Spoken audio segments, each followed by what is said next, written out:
Café con sabor amargo. Número 1. 80%. ¿Qué? ¿Tu gobernador? Ah, sí. Pucha, cualquier cosa, señores. Señores, gracias por estar con nosotros en un programa más de Café con sabor amargo. Con el gusto de tener a don Luis Correa Mena. Don Luis, gracias por estar acá, Luis. Y además, Luis, híjoles, ya Navidad. Hoy sí, cafecito. Cafecito, los empresarios yucatecos, se les volcó el corazón navideño y dice Pepe Loret, nosotros somos los que dimos la idea de que se fregaran a los yucatecos. Pero al día siguiente dice siempre no, fue Vila. O sea, no entiendo, Luis. A ver, sí. La verdad es que de todas las veces que hemos hablado o se ha hablado de la cuestión del paquete fiscal, hay algunas cosas que quedaron en el aire, sí, o sucedieron después de la última vez que nos vimos. Una de ellas fue la declaración del presidente de la Coparmex, el licenciado José Antonio Loret, que tú mencionas, ¿no? Es el auténtico, hágase la voluntad del Señor en los bueyes de mi compadre, así es, ¿no? Nos da a entender que ellos fueron los que propusieron, al parecer, por no querer el impuesto sobre las nóminas, propusieron la eventualidad de un impuesto a la seguridad que fuera proporcional a algún consumo. Así es. Específicamente se planteó el de la comisión, todavía no se sabe en qué va a quedar, si va a proceder vía el recibo de luz o va a ser vía el recibo de agua potable, en fin. Aquí lo curioso, bueno, yo la semana pasada hablaba de que me parecía extraño el papel y no solo a mí, resulta que a un líder empresarial de otros tiempos, don Nico Madáwar, sí, además la voz de don Nico, decía que le extrañaba el papel que estaban jugando los empresarios en este paquete fiscal y en su eventual aprobación que finalmente el Congreso hizo. Porque los empresarios pues nunca han participado directamente, cuando menos no para fomentar y mucho menos promover la creación de nuevos impuestos. De alguna manera, ellos son siempre la voz en contrario de la creación de impuestos. Yo hice el comentario que el Consejo Consultivo, pues su principal tarea hubiera sido, o debiera ser, y digo hubiera sido porque ya pasó un año y yo no he visto que hayan hecho en ese sentido nada en favor de la transparencia, de la correcta aplicación del presupuesto y los señalamientos que ha habido de mal uso del recurso presupuestal. Ellos mutis, esta boca no es mía. Parece que siguiendo aquella conseja que decía calladito te ves más bonito, ¿no? Pues en aras de verse más bonitos han estado muy calladitos. Y ahora resulta que ellos son los que participan directamente en la elaboración de un paquete fiscal con nuevas cargas impositivas o tributarias para el pueblo yucateco. Me parece, primero, raro que ellos hayan impulsado la generación de impuestos y me parece irónicamente generoso de su parte. No creo que parece ser que fueron imbuidos por el espíritu navideño y a los yucatecos les dan el regalo. O sea, son empresarios que en lugar de decir aquí pongo o cuánto me toca, en aras de que siga habiendo un estado con estabilidad que permita el desarrollo empresarial que nosotros hacemos, pues tanto me toca y aquí está, o cómo le hacemos para colaborarnos para que esto suceda. No, son los que o promueven, como dijo José Antonio Loret, o aceptan, como finalmente anunciaron todos los empresarios y avalaron en el Consejo Consultivo, la generación de impuestos que son cargados a los yucatecos, contribuciones a los habitantes de Yucatán.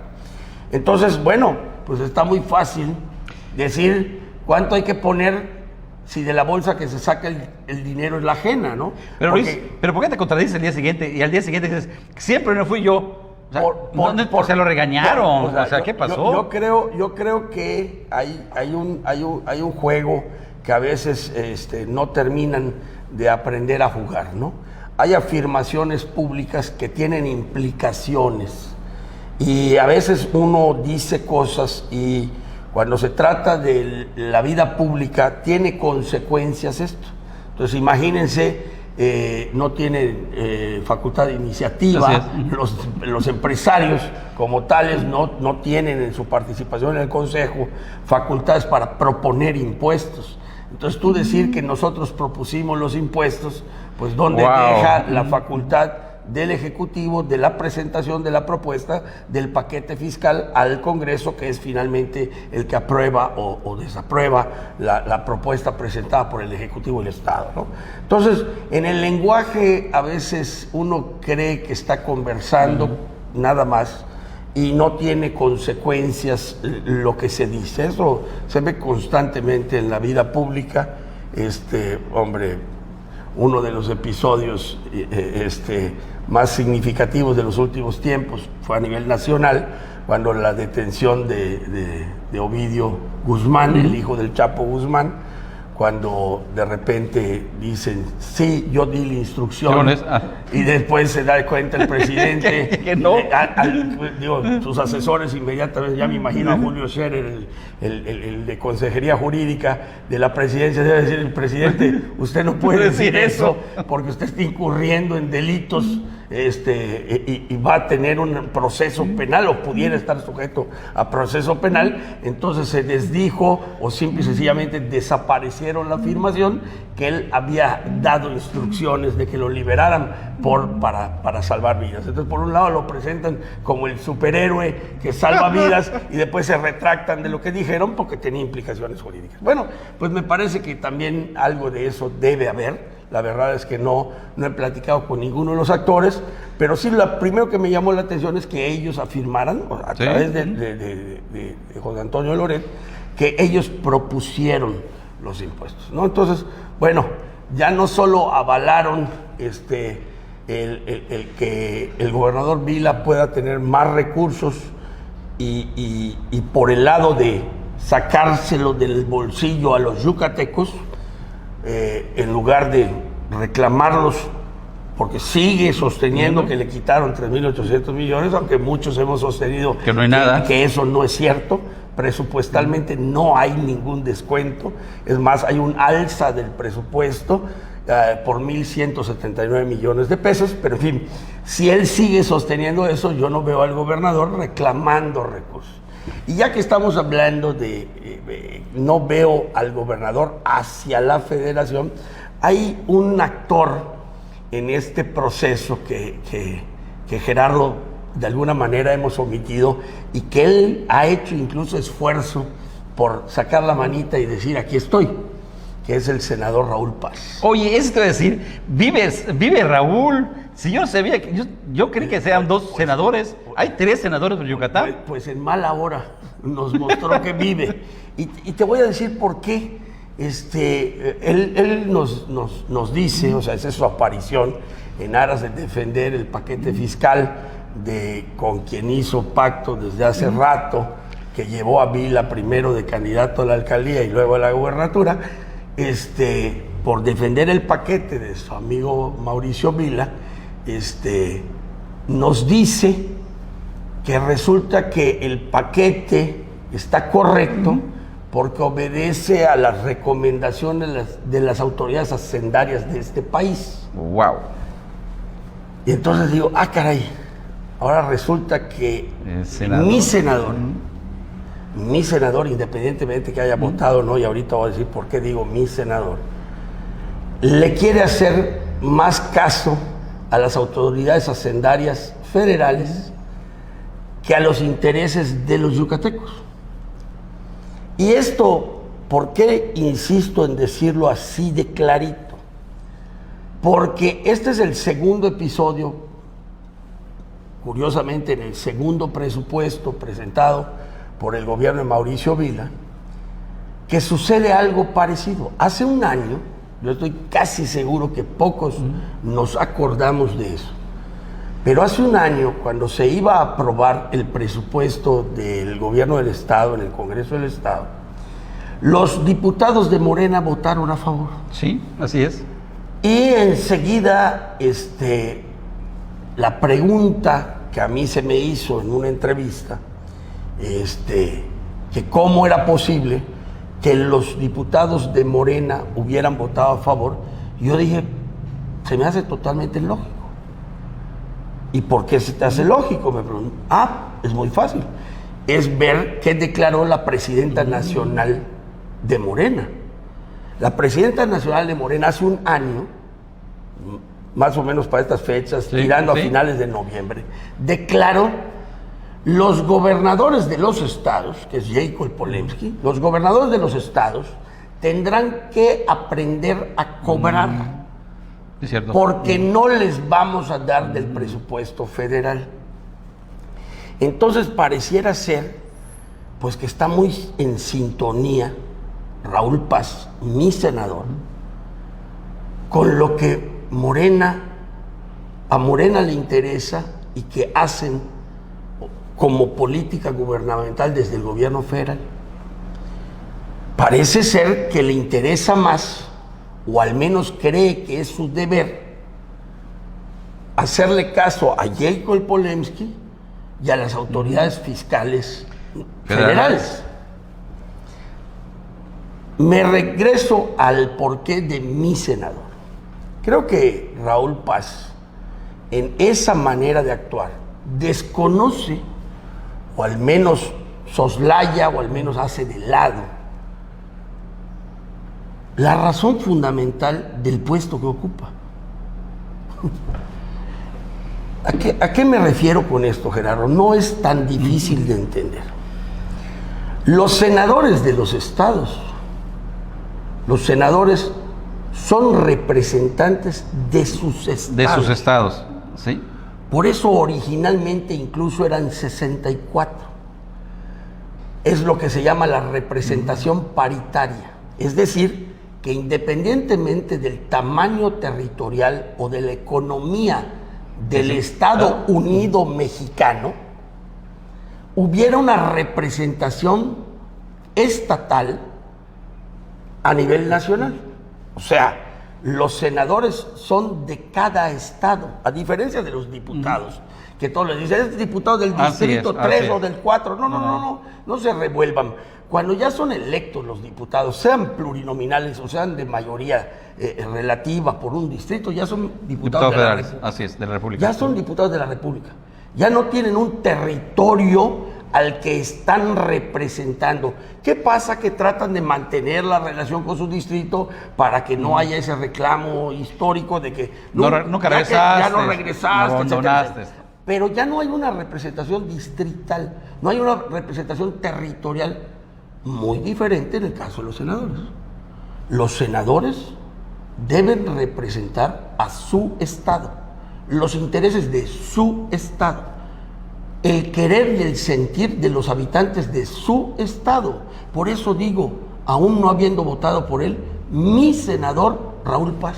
Sí, porque es tu representante allá. Y entonces resulta que Raúl Paz, en esta materia, en lugar de haber dicho, tal vez es conveniente para el presupuesto estatal que haya una justa valoración del ingreso, no sé, echarse un rollo hacia el interior del paquete fiscal o del presupuesto del propio gobierno del Estado, no.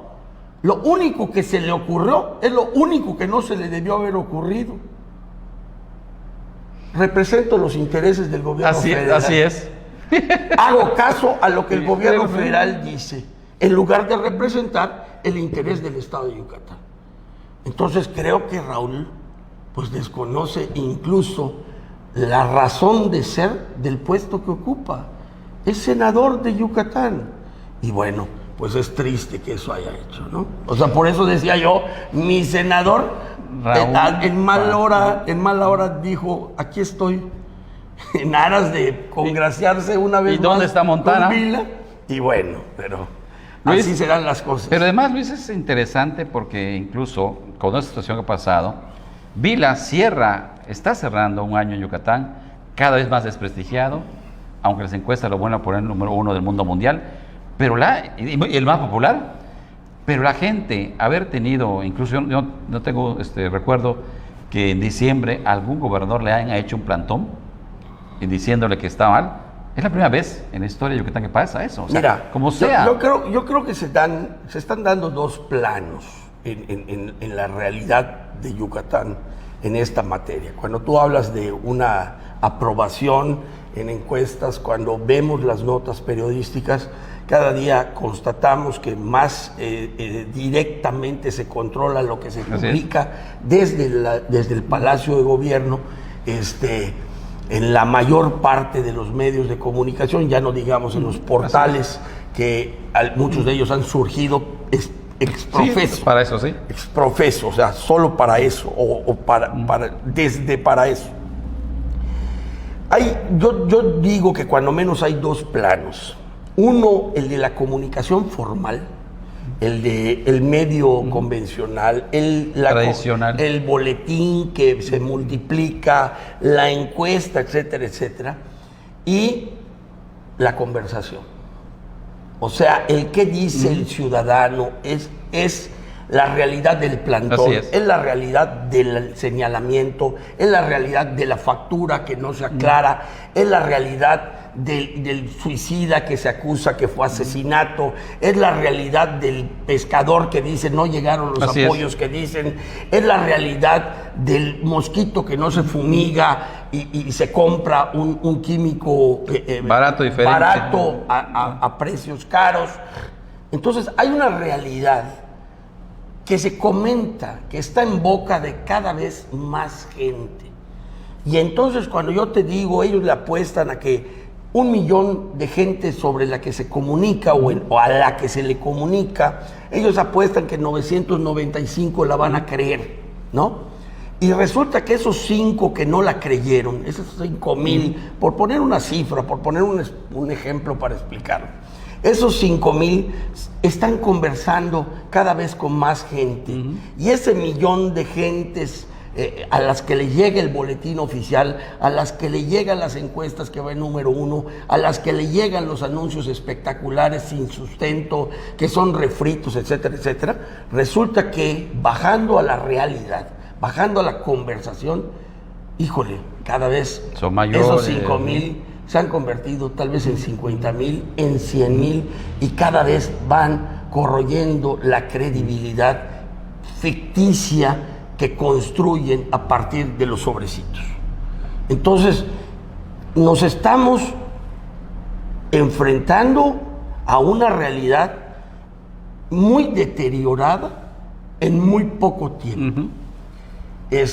Yo, cuando hablo hace un momento de lo de Raúl Paz, sí, por eso, hombre, estoy viendo una actitud forzada, porque no creo que sea de tan poco talento el senador, una actitud forzada en aras de defender una circunstancia que se le complicó al gobernador. Ese papel protagónico de los empresarios en defensa del paquete es porque se le complicó. Entonces resulta que no tú y yo estamos percibiendo que algo anda mal. Los aliados del gobernador están sintiendo y están acusando públicamente que algo anda mal cuando tienen que salir de la manera en que lo hacen a defenderlo. Entonces resulta que esa comunicación formal se sigue dando, se sigue alimentando con recursos del gobierno para seguir engañando al 99% de la población, pero en la realidad cada vez menos gente cree en las buenas noticias que son puñaladas por la espalda. Señores, y eso es el primer año. Ya veremos la cuesta de enero de Vila. Hasta la próxima.